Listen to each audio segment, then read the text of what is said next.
for hosting this today, and thank you to Jennifer Peticolas, who's been a wonderful coach on how you do a reading and a Q&A, and then to Betsy Garrett and to Kathy Feynman and to Leno Haley, all of whom are here today.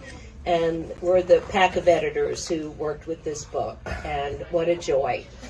So I've known Sheldon, I figured, since about 2006, when he was a student of mine, and he's one of those students that every English teacher dreams about, because I handed him a book that made the world of literature come alive and allowed him to discover his voice. And that was James Wright's Black Boy. And he writes about that in the book, that here was somebody telling a story, telling his own story that gave a voice to some of the experiences that Sheldon had had. I knew he had a hard time in high school because of poverty. I knew he had spent some time homeless, but until I really read this book about a year ago, starting about now, I think, I don't think I ever understood the depth of poverty in Lynchburg and everything that goes along with it. Homelessness, violence, hunger, drugs, and every kind of dysfunction and abuse you can imagine.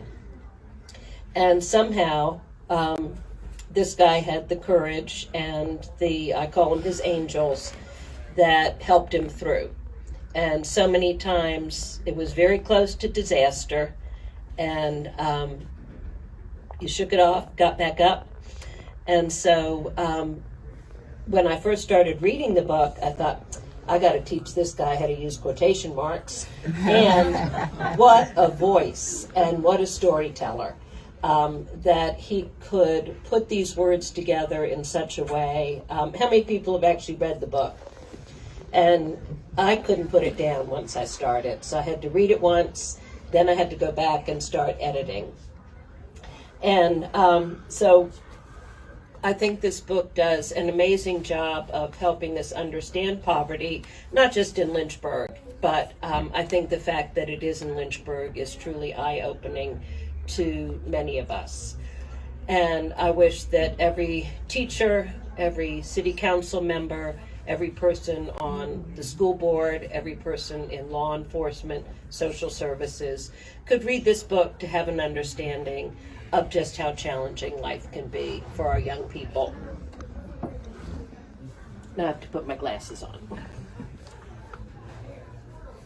So we've stayed in touch over the years. I think the first time I saw the first chapter was maybe when you were in 10th grade.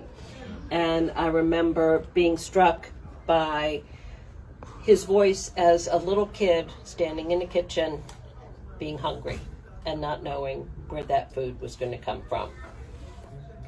And one other thing to remind you is that this is available here, but also on Amazon. And one thing you can do for Sheldon, if you want to spread the word, is write a review on Amazon. It's very easy, but it makes a difference. And I would love to see this book come to, right now it's self-published, I would love to see it come to the attention of a publisher, and that's one way that might happen. Mm-hmm. So the way we're going to structure this today is we're going to do a few questions, and then Sheldon's going to read a little bit, and then he'll be available for you to ask questions up here and also for signing books. So Sheldon, to start, what motivated you to write this book? Well, I was motivated to write my book. Okay. Sorry. You might need this. Yes. Well, Patty, I was motivated to write my book because I wanted to tell people about the adversity, hardships, and struggles that I face. I believe in doing so, I can inspire people to overcome their adversity and the hardships that they face. And I also wanted people, particularly young people, to read my book and realize that there's no goal that is impossible to accomplish. Hence the title. Yes. Oh, yeah. So one thing that really struck me is that when you were at the detention home and then the Opportunity House, because you'd been in and out of trouble for a long time, is that you made a conscious decision to change your behavior. Can you talk about that decision, why and how you made it, and how that affected other people around you? So when I was a juvenile and I was locked up at the detention center in the Opportunity House, I was motivated to change my behavior because I felt trapped in my environment and I was willing to do anything to get out. I was very discouraged by the poverty and hardship that I felt shaped my existence. And of course, the thing that struck me is that you dedicated yourself to schoolwork. And I think that made a huge difference in your life, in that some people went to bat for you who might not have had your behavior not changed at that point. So I mentioned that Richard Wright turned you on. Who were some other writers, and why and how have they inspired you? As you mentioned, Richard Wright and Zora Neale Hurston are my favorite authors. When I first read Richard Wright's Black Boy, I was completely captivated by the work. I was most intrigued by how he uses conflicts to confront larger societal issues. Stylistically, Zora Neale Hurston is my favorite writer. In her novel, Their Eyes Were Watching God, she uses language and character dialogue to vividly depict a unique culture. Ernest Hemingway has also had a great influence on my writing. I've already mentioned that I think you've had a lot of angels in your life. And one thing that really struck me about the book is that there were many who were, you said it was okay to say from in the hood, which Yes, sounds ma'am. funny coming out of my mouth, but that there were some people that I would have been afraid of personally, you know, who were criminals, and yet they really took care of you in a lot of ways. And then there were some of the wealthiest people in Lynchburg who also did. So can you talk a little bit about how angels seem to be there at key moments in your life? Getting accepted into UVA for me was a miracle. But there were many other miracles that happened along my path. The mentors I had, like Sterling Wilder and Reverend Mack, that guided me. The friends I had, like Rob and John, that aided and encouraged me. And the teachers I had, like Patty Worsham and Coach Trent, that believed in me and pushed me to succeed. And Dr. Nelson.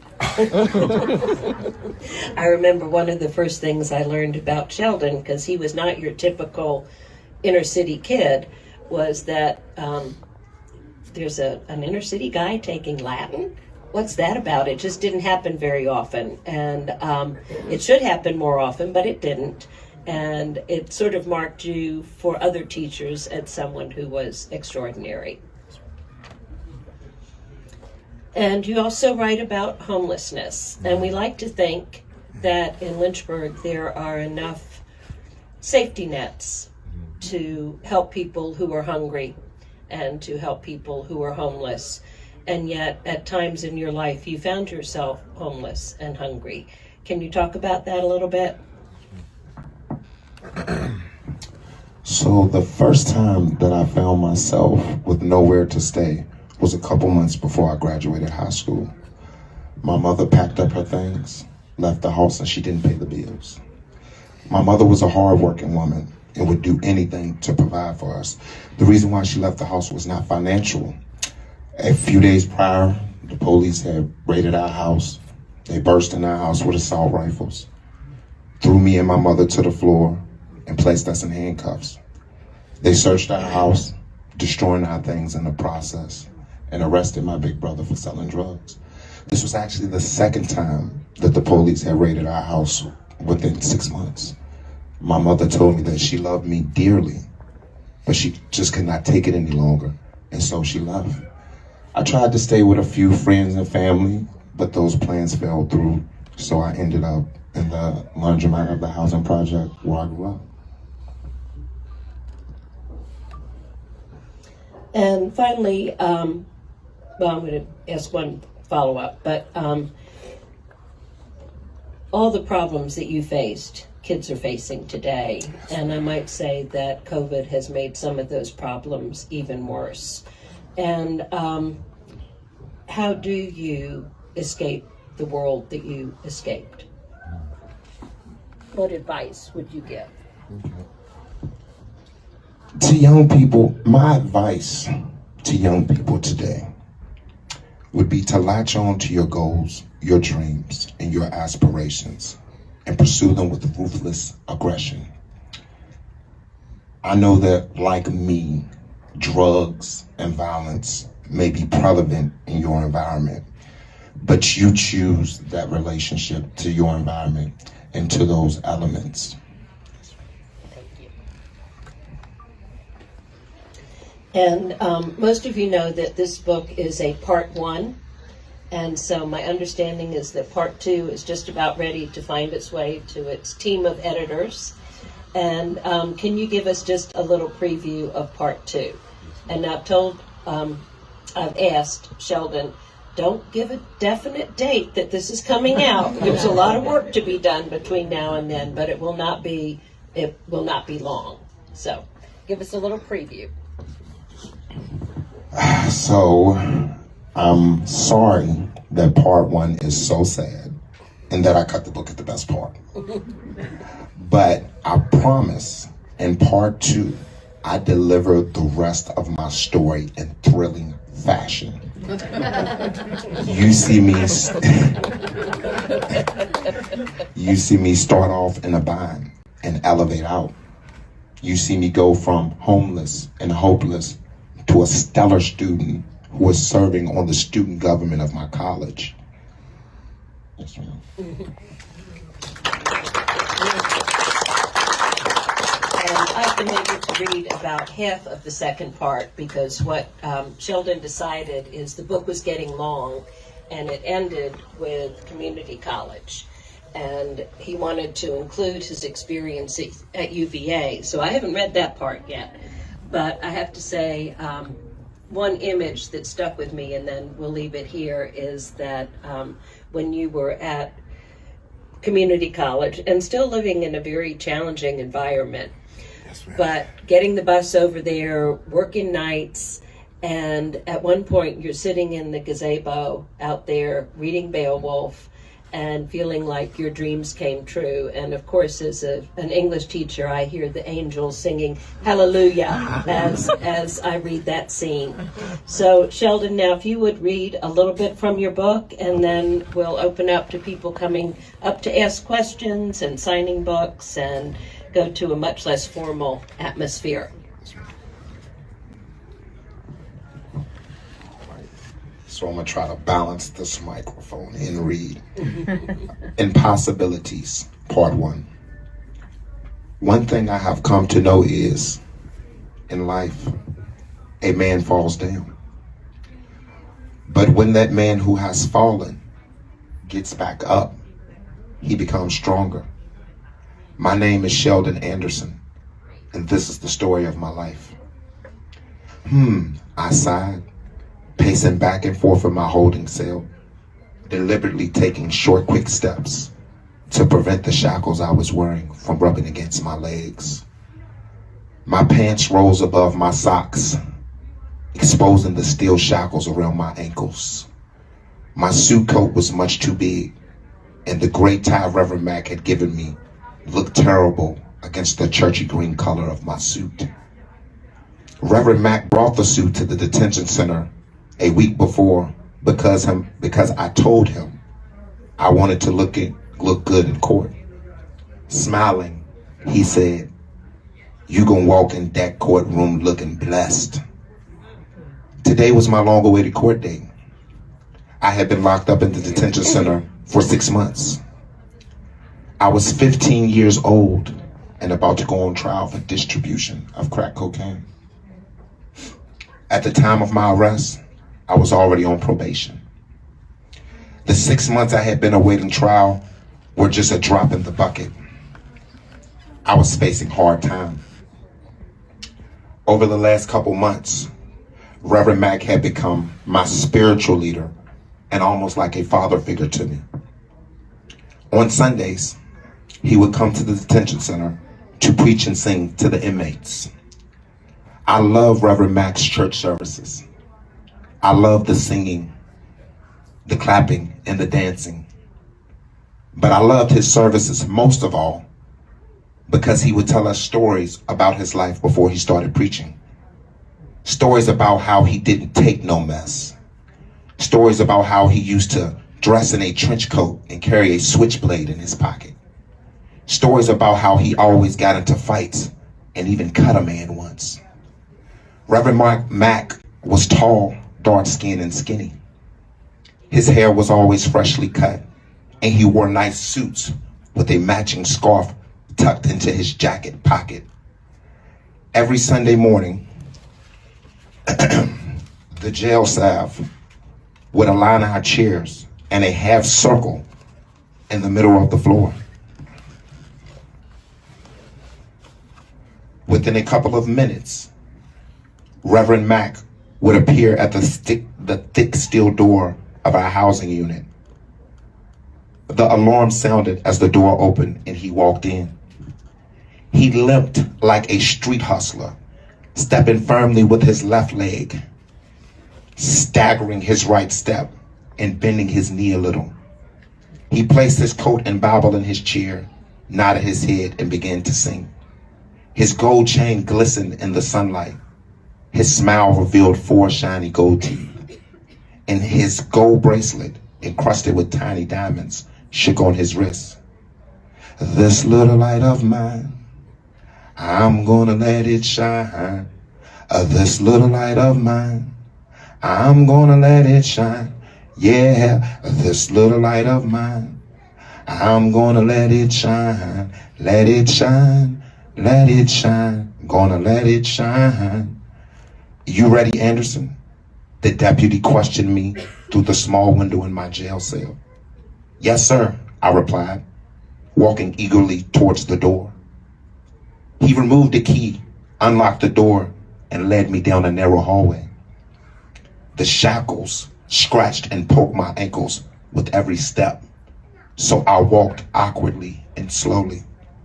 We turned left and walked down another hallway until we reached a door that read, "Courtroom." "Good luck, Anderson," the deputy mumbled as he unlocked the door. I walked in the courtroom and another deputy pointed me to my chair. Behind my chair sat my mother, brother, and 2 of my sisters. They all smiled apprehensively, and my sister waved to me quickly. Across from me, I could see the prosecuting attorney, my probation officer, and the other undercover cop who had arrested me, huddled together, whispering. The prosecutor nodded her head, glared at me with contempt, and marched over to the judge's bench. Judge Dale Harris, she knew me well. I had sat before her many times over the last few years. I thought, this is it. She gonna fry me.